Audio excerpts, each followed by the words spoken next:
খতিব সাহেব যখন সত্য কথা সাহসিকতার সহিত বলে, দেখবেন কারো চেহারা কালো না হইলেও সভাপতি সেক্রেটারি কেশিয়ারের চেহারা কালো হওয়া শেষ। খতিব সাহেব যখন হক কথা উচ্চ স্বরে উচ্চ কণ্ঠে বলতে থাকে, তখন দেখবেন কেউ ভয় পাক না পাক, সভাপতি সেক্রেটারি ভয়ের চোটে কোকড়া লাগা যায়। জোরে বলে ঠিক না? সভাপতি সেক্রেটারি কয়, হুজুরিল্লাহ কে কইছে রে? এই পুলিশ মনে হয় আসিল। এই জাতীয় মানুষ যারা, মানসিকতার লোক যারা, তারা কি মসজিদ কমিটির সদস্য হতে পারবে? বক্তব্য কার? খতিব সাহেব সত্য কথা সাহসিকতার সহিত উচ্চারণ করবে, প্রত্যেকটা হক কথা একবারে বর্জনীর ঘোষ ভাবে বলতে থাকবে। সভাপতির দায়িত্ব খতিবকে সেফটি দিবে, সেক্রেটারির দায়িত্ব খতিবকে সেফটি দিবে, আর কেশিয়ারের দায়িত্ব এই খতিব সাহেবকে সেফটি দিবে, তার নিরাপত্তার দায়িত্বে তারা থাকবে। অথচ আমরা দেখতে পাই খতিব যখন হক কথা বলে, খতিব যখন সত্য কথা বলে, তখন মানুষ ভয় পাক আর না পাক, সভাপতি সেক্রেটারি কেশিয়ার ভয়ের সাথে কোকড়া লেগে যায়। এই জাতীয় মানসিকতা লালন করে যারা জীবনে মসজিদের কমিটি হতে পারবে না, তারা জোরে বলে ঠিক। মসজিদের কমিটি হতে পারবে কারা? এই বিষয়ে সঙ্গে আল্লাহ সুবহানাহু ওয়া তাআলা সূরাতুত তাওবার 18 নম্বর আয়াতের মধ্যে বিশদ বর্ণনা করে দিয়েছেন। আপনারা তো সুবহানাল্লাহ কোন নাই? মসজিদ কমিটি হওয়ার জন্য যেই সমস্ত বৈশিষ্ট্যের প্রয়োজন, যেই সমস্ত গুণে গুণান্বিত হতে হবে, সেই বিষয়গুলি আল্লাহ তাআলা কোরআনুল কারীমের মধ্যে বলেছেন। আপনি 1 কোটি টাকার মালিক, মসজিদের পাশে আপনার বাসা, আপনি চাইলেই মসজিদের সভাপতি হতে পারবেন না। আপনি সমাজের সমাজপতি, অনেক বড় দায়িত্বশীল, অনেক বড় নেতা, আপনি চাইলেই মসজিদের সেক্রেটারি হতে পারবেন না। আপনার বহুত ব্যাংক ব্যালেন্স আছে, আপনি বড় পদে চাকরি করেন, মসজিদের পাশেই আপনার বাসা, আপনি চাইলেই মসজিদের সেক্রেটারি কেশিয়ার সভাপতি হতে পারবেন না। মসজিদের সভাপতি সেক্রেটারি কেশিয়ার হতে পারবে কারা? আল্লাহ বলে দিয়েছেন, তার সবগুলি বর্ণনা করে দিয়েছেন। এখন কারো পক্ষে যাক আর বিপক্ষে যাক, মনে কষ্ট নেওয়া যাবে? কথা কি আমি মোল্লার নাকি আল্লাহ? জোরে বলেন কথা কার? সূরার নাম সূরাতুত তাওবা 18 নম্বর আয়াত। কারো কারো কষ্ট লাগতে পারে, আমি এই জন্য আগেই বলছি, with do respect, don't mind please. এবার আল্লাহ বলছেন, ইন্নামা ইয়ামুরু মাসাজিদাল্লাহি মান আমানা বিল্লাহি ওয়াল ইয়াউমিল আখির ওয়া আকামাস সালাতা ওয়া আতাজ যাকাতা ওয়া লাম ইয়াখশা ইল্লাল্লাহ فعسى أولئك أن يكونوا من المهتدين। সম্মানিত হাজিরিন, আল্লাহ সুবহানাহু ওয়া তাআলা সূরা তাওবার 18 নম্বর আয়াতের মধ্যে বললেন, তারা এই মসজিদের সভাপতি সেক্রেটারি কেশিয়ার সদস্য হতে পারবে যাদের ভিতরে 4টা গুণ আছে। জোরে বলেন তো কয়টা গুণ? এই 4 গুণ যদি না থাকে, ও যদি 1000 কোটি টাকার মালিক হয়, মসজিদের সদস্য হওয়ার যোগ্যতা নাই। জোরে বলেন ঠিক না? আল্লাহ রাব্বুল আলামিন বললেন, মান আমানা বিল্লাহি ওয়াল ইয়াউমিল আখির, যে আল্লাহ বিশ্বাস করে, পরকালে বিশ্বাস করে, আল্লাহর প্রতি বিশ্বাস স্থাপন করেছে, পরকালের প্রতি বিশ্বাস স্থাপন করেছে। এরপর আল্লাহ সুবহানাহু ওয়া তাআলা বললেন, ওয়া আকামাস সালাহ, 2 নম্বর গুণটা হলো যে নামাজ কায়েম করে। এবার বলেন তো, বাংলাদেশের 3 লক্ষ মসজিদের অধিকাংশ মসজিদের সভাপতি সেক্রেটারি কেশিয়ার, এটা জবান খুলে বলবেন, নামাজ কি তারা ঠিকঠাক মতো কায়েম করে? জোরে বলেন। ওয়া আকামাস সালাহ, নামাজ কায়েম করে মানে কি? সভাপতি, মসজিদের সভাপতি নিজেও নামাজ পড়ে, বউকেও নামাজ পড়ায়, সন্তানকেও নামাজ পড়তে বলে, সন্তানকে সাথে নিয়ে মসজিদে গমন করে, সমাজের সবাইকে নিয়ে সে নামাজ আদায় করে। এটা হলো নামাজ কায়েম করা। আমার দিকে কান লাগান। এবার বলেন তো, এই জাতীয় সভাপতি যে নিজেও পড়ে, বউকেও পড়ায়, সন্তানকেও নামাজ পড়তে বলে, এলাকার লোকজনকেও সাথে নিয়ে নামাজ পড়ে, এই জাতীয় সভাপতি কি খুব বেশি পাওয়া যায়? যাইবে, পাওয়া যাইবে? 100টা মসজিদে ধরে 1-2 জন পাওয়া যাবে, কোন ঠিক কি না? তাহলে ওই যে সভাপতি হয় বসে আছে, কি হইবে? ওয়া আকামাস সালাহ, নামাজ কায়েম করে না, যে মসজিদের সভাপতি সেক্রেটারি মসজিদের সদস্য হতে পারবে না। সে বক্তব্য দিয়েছেন যিনি, জোরে বলেন তিনি কে? ওয়া আতাজ যাকাত, খেয়াল করেন আল্লাহ বলছেন যে যাকাত ঠিকঠাক মতো আদায় করে। আপনার 1 কোটি টাকা আছে, বছর শেষে আপনার যাকাত এসেছে 2.5 লক্ষ টাকা। জোরে বলেন তো কত টাকা? 2.5 লাখ টাকা। এখন 2.5 লাখ টাকা যাকাত আসছে, বেচারা করছে কি 10,000 টাকার শাড়ি 10,000 টাকার লুঙ্গি কিনে মানুষকে দিয়া ফুটানি দেখাচ্ছে, হ্যাঁ আমি এতগুলো শাড়ি দিলাম, এতগুলো লুঙ্গি দিলাম, অত যাকাত আদায় হবে না, হবে না। এই জাতীয় লোক জীবনে কোনোদিন মসজিদ কমিটির সদস্য হতে পারবে না, বলে দিয়েছেন যিনি, জোরে বলেন তিনি কে? আর যারা একবারে দেয় না ওদের তো কোনো কথাই নাই। আপনার 2.5 লাখ টাকা যাকাত এসেছে, আপনি যদি 1 পয়সা কম দেন, 2,49,999 টাকা 99 পয়সা দিয়েছেন, 1 পয়সা দেন নাই, যাকাত আদায় হবে না। এখন বলেন যাকাত ঠিকঠাক মতো হিসাব করে দেওয়া দরকার আছে না নাই? জোরে কোন, ঠিকঠাক মতো হিসাব করে দেওয়া দরকার আছে না নাই? তাহলে এখন বলেন আমাদের দেশে যারা মসজিদের সভাপতি সেক্রেটারি ক্যাশিয়ার, এরা কি সবাই ঠিকঠাক মতো যাকাত দেয়? কথা বলে না, যাকাত দেয়? দেয় না। এরপর আল্লাহ বলছেন ওয়ালাম ইয়াখশা ইল্লাল্লাহ, যেই বান্দা আল্লাহকে ছাড়া আর কাউকে ভয় করে না, ওই বান্দাই মসজিদের সভাপতি সেক্রেটারি ক্যাশিয়ার সদস্য হতে পারবে। এছাড়া মসজিদের কমিটিতে সে যেতে পারবে না। এখানে কিন্তু মারাত্মক কথা, আমার দিকে কান লাগান। ওয়ালাম ইয়াখশা ইল্লাল্লাহ, যে আল্লাহকে ছাড়া কাউকে ভয় করে না, সেই হবে মসজিদ কমিটির সভাপতি সেক্রেটারি ক্যাশিয়ার। এখন কোন তো সভাপতি সেক্রেটারি ক্যাশিয়ার, আমার ভয় বেশি না কম? হ্যাঁ, আরে কথা কথা বুঝেন নাই, বুঝেন নাই। সভাপতি আর সেক্রেটারি অবস্থা কি জানেন? খতিব সাহেব যখন সত্য কথা সাহসিকতার সহিত বলে, দেখবেন কারো চেহারা কালো না হইলেও সভাপতি সেক্রেটারি ক্যাশিয়ারের চেহারা কালো হওয়া শেষ। খতিব সাহেব যখন হক কথা উচ্চ স্বরে উচ্চ কণ্ঠে বলতে থাকে, তখন দেখবেন কেউ ভয় পাক আর না পাক, সভাপতি সেক্রেটারি ভয়ের চোটে কোকড়া লাগা যায়। জোরে বলে ঠিক না? সভাপতি সেক্রেটারি কয় হুজুরিল্লাহ কে কইছে রে, এই পুলিশ মনে হয় আসিল। এই জাতীয় মানুষ যারা, মানসিকতার লোক যারা, তারা কি মসজিদ কমিটির সদস্য হতে পারবে? বক্তব্য কার? খতিব সাহেব সত্য কথা সাহসিকতার সহিত উচ্চারণ করবে, প্রত্যেকটা হক কথা একবারে বর্জনির্ঘোষ ভাবে বলতে থাকবে।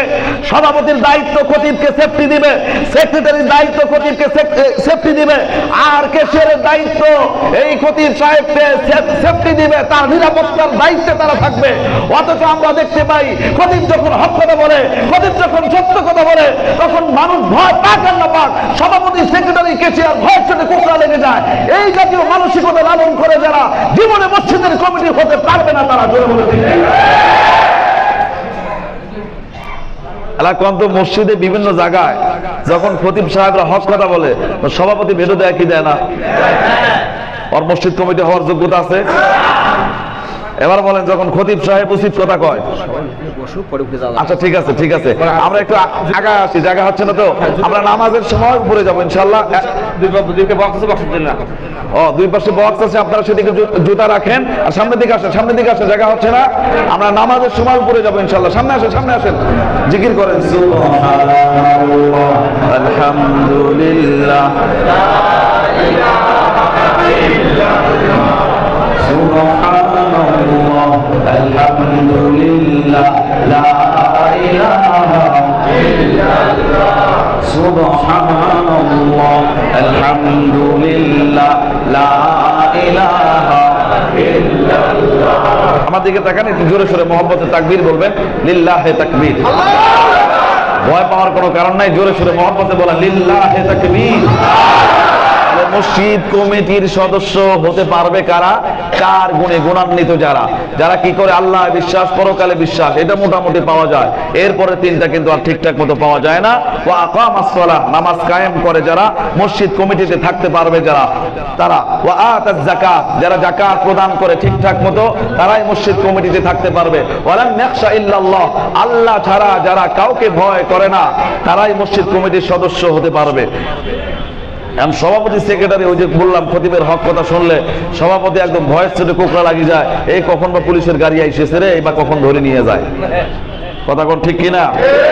এইরকম লোক কি মসজিদ কমিটিতে রাখা যাবে? আপনারা মাইন্ড করেন আর যাই করেন আর যাই বলেন, কোনো সমস্যা নাই। বক্তব্য আমি মোল্লা দেই নাই, বক্তব্য দিয়েছেন যিনি, জোরে বলেন তিনি কে? এই 4 গুণ যদি তালাশ করা হয়, বাংলাদেশের 3 লক্ষ মসজিদের এই যে আপনার হইলো 2.5 লাখেরও বেশি মসজিদ কমিটি, এই গুণে গুণান্বিত কমিটি পাওয়া যাবে চাইবে? এই জন্য তো ভেজাল হয়ে যায়, ক্ষতি ভক্ষতা করার চাকরি চলে যায়। এই দেশে অন্যায় ভাবে সবচাইতে চাকরি বেশি যায় যাদের, তারাই হলো ইমাম আর খতিব। জোরে কোন ঠিক কিনা? এত অল্প বয়সের চাকরি। আবার দেখবেন মিসে একনাতেই খতিবের এই দোষ, হুজুরের এই দোষ, ইমামের এই দোষ, মুয়াজ্জিনের এই দোষ, আছে না নাই?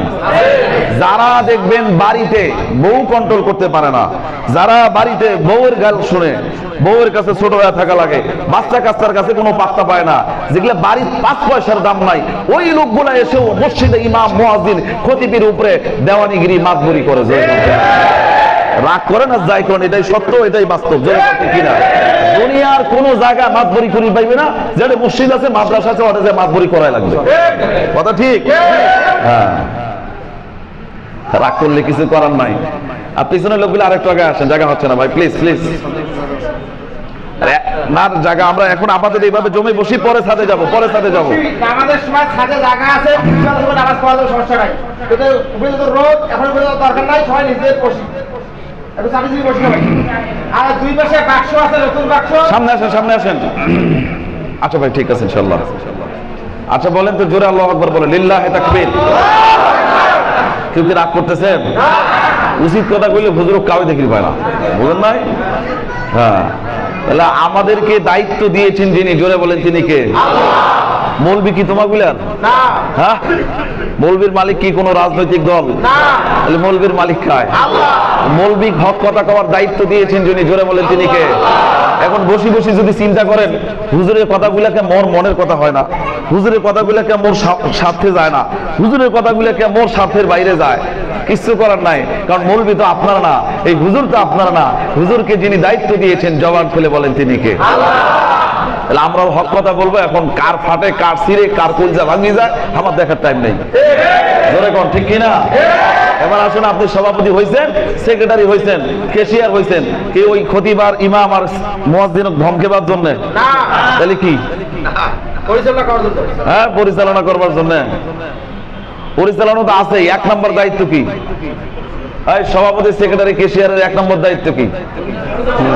2 সূরায় আল্লাহ বলছেন, সূরাতুল হজের মধ্যে আল্লাহ বলছেন এবং সূরা বাকারার মধ্যে আল্লাহ বলছেন। আল্লাহ বলছেন, ওয়াহিদনা ইলা ইব্রাহিম ওয়া ইসমাঈল আন তাহহিরা বাইতিয়া লিত-তাইফিনা ওয়াল আকিফিনা ওয়ার-রুকআইস সুজুদ। আল্লাহ সুবহানাহু ওয়া তাআলা বলেন, এ মসজিদের সভাপতি ইব্রাহিম, সেক্রেটারি ইসমাইল, শোনো, এই আইন কিয়ামত পর্যন্ত চলতে থাকবে। ইব্রাহিম আলাইহিস সালাম যখন মুশকাবা ঘর নির্মাণ করলেন, ইসমাইল আলাইহিস সালামকে সঙ্গে নিয়ে ইব্রাহিম আলাইহিস সালাম হলো ওই ঘরের সভাপতি, আর সেক্রেটারি হলো ইসমাইল আলাইহিস সালাম। আল্লাহ সুবহানাহু ওয়া তাআলা মসজিদের সভাপতি সেক্রেটারিদেরকে বললেন, এই শোনো, তোমাদের দায়িত্ব কি? আমার ঘর ঝাড়ু দেওয়া, এইটা হলো তোমাদের 1 নম্বর দায়িত্ব। তার মানে কি? সভাপতি সেক্রেটারির 1 নম্বর দায়িত্ব হলো মসজিদ ঝাড়ু দেওয়া। জোরে কোন কি দেওয়া? এখন তো আমার দেশের মসজিদের সভাপতি সেক্রেটারি কাউকে মসজিদ ঝাড়ু দেয়? এখন বলেন, মসজিদের সভাপতি সেক্রেটারি যদি মসজিদ ঝাড়ু দেয়, ওর কি সম্মান যাবে নাকি সম্মান বাড়বে? কিন্তু মনে করে না, সভাপতি সেক্রেটারি ক্যাশিয়ারে চিন্তা করে, আমার দায়িত্ব হলো খতিবের ভুল ধরা, আমার দায়িত্ব হলো ইমামের ভুল ধরা, আমার দায়িত্ব হলো মুয়াজ্জিনকে শাসানো। এই মিয়া কি ঝাড়ু দিছেন, এখনো ময়লা যায় নাই, এখনো যে বালু দেখা যায়, কার্পেটটা কেমন করে বিছাইছেন, এটা তো সোজা হয় নাই। এই কথা বলার কোন কমিটির অধিকার নাই, কারণ কার্পেট যদি বাঁকা, কার্পেট সোজা করার 1 নম্বর দায়িত্ব সভাপতি সেক্রেটারি ক্যাশিয়ার আর সদস্যের। জোরে কোন ঠিক? তাহলে ইমাম আর মুয়াজ্জিনের দায়িত্ব কি? মুয়াজ্জিনের দায়িত্ব আযান দিবে, ইমামের দায়িত্ব নামাজ পড়াবে, আর মুসল্লির নামাজ ঠিক করে দিবে। ঠিক আছে? আর খতিবের দায়িত্ব কি? খতিব হক কথা বলবে, কলিজা ফাটে আর সিরু কোটে যায় যাক। ঠিক কি না? কমিটির দায়িত্ব কি? কমিটির দায়িত্ব মসজিদের টয়লেট পরিষ্কার করবে। জোরে বলেন ঠিক কিনা? এই কথা তো আমার না, আল্লাহ রাব্বুল আলামিন বলে দিয়েছেন।